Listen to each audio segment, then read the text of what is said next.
दुल्हा दुल्हन को इस तरह दुआ दें।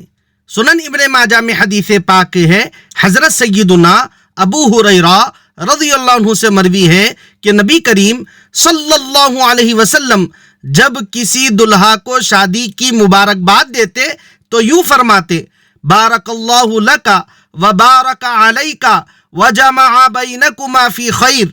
अल्लाह ताला तुम्हें बरकत दे और तुम्हारे ऊपर बरकत निछावर करे और खैर के साथ तुम दोनों में इत्तेफाक रखे।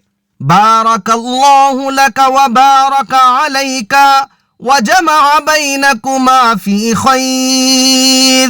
बारकल्लाहु लका व बारक अलैका व जमा बैनकुमा फी खैर। बारकल्लाहु लका व बारक अलैका व जमा बैनकुमा फी खैर।